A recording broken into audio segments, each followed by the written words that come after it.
Hi, I'm Lisa Fox Pfeiffer, Director of the Burlington County Historical Society and Children's History Center.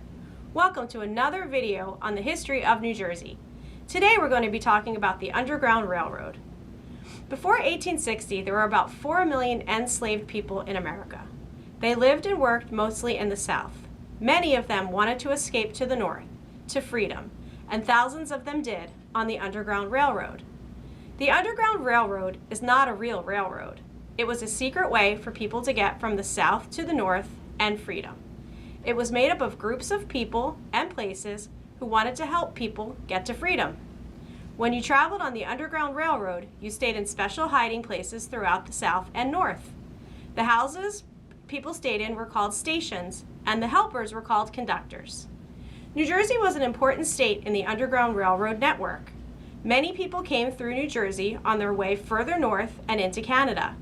Many people also decided to stay in New Jersey and formed communities that still exist today. This video looks at 3 different stations along the Underground Railroad in New Jersey. One is a home, one is a church, and the other is a pharmacy and barbershop. Each of these sites played an important role in the journey to freedom. I hope you enjoy the video, and I hope you get to visit each of these places that are in our own backyards. History is everywhere in New Jersey. Get out and find it. Hi, I'm Harry, and this is Jeff. We're here at the Petermont House alongside New Jersey. Petermont was special because he was an African-American abolitionist. He was also a conductor on the Underground Railroad.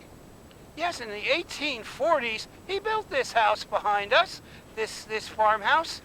It was an African-American community.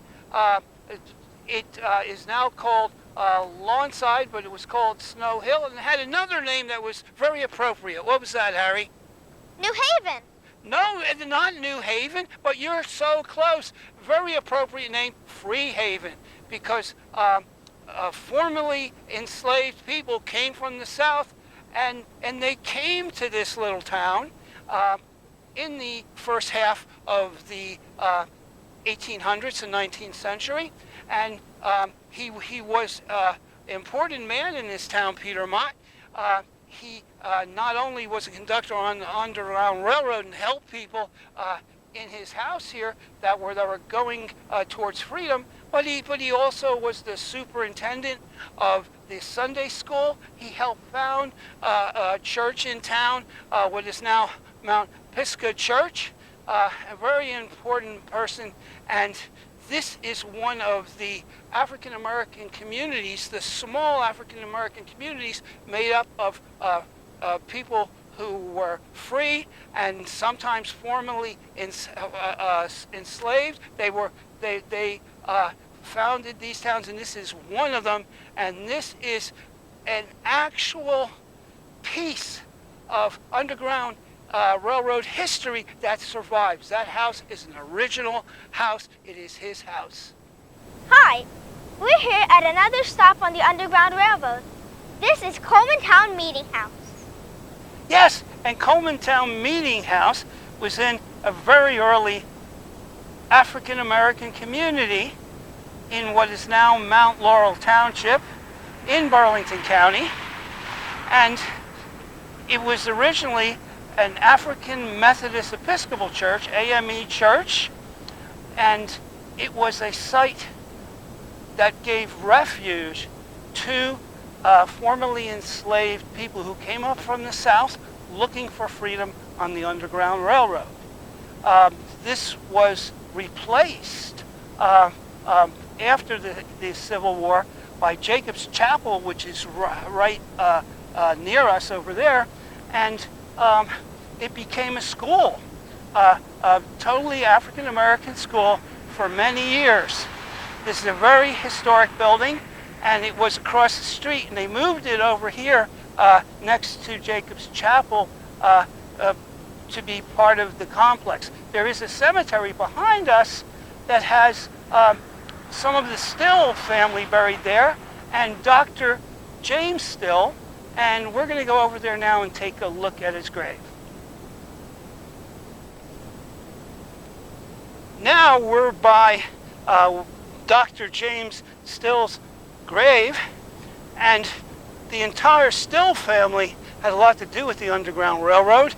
Now James is famous for being the Black Doctor of the Pines, and he had a brother that wrote a book called Underground Railroad, and his brother was very important in the Underground Railroad movement.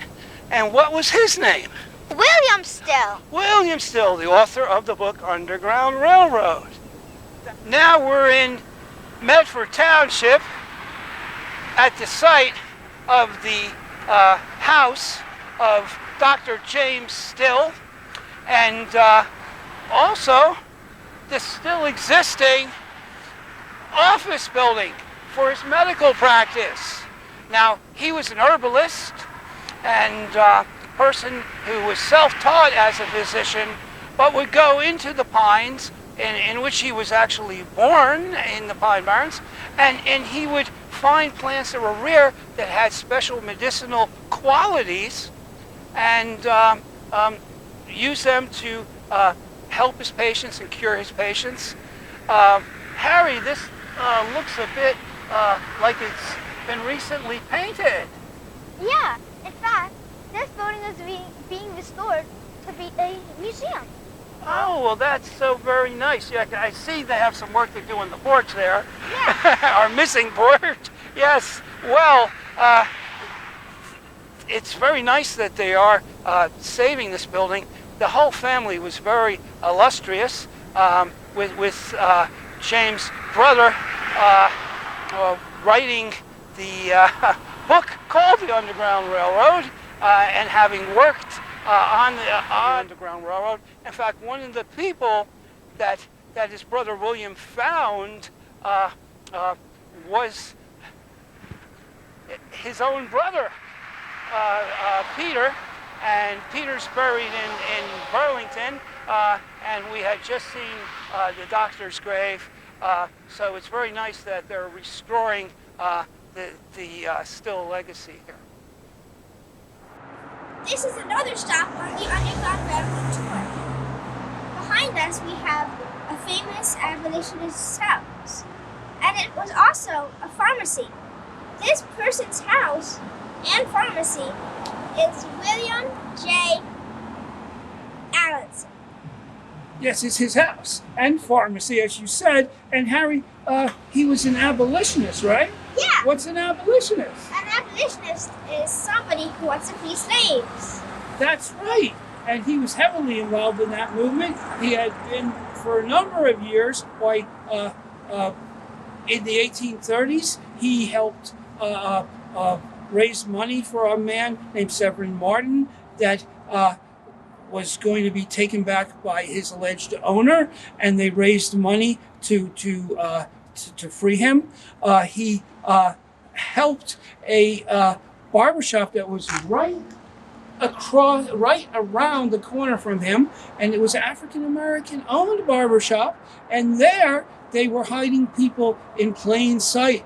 Someone could work for them for a few days or so. Maybe a cousin would be sweeping up or something, and then he'd disappear, and you'd find another cousin that would be there. And that African-American barber shop was a big part of what was going on here in town, making sure formerly enslaved people got to freedom.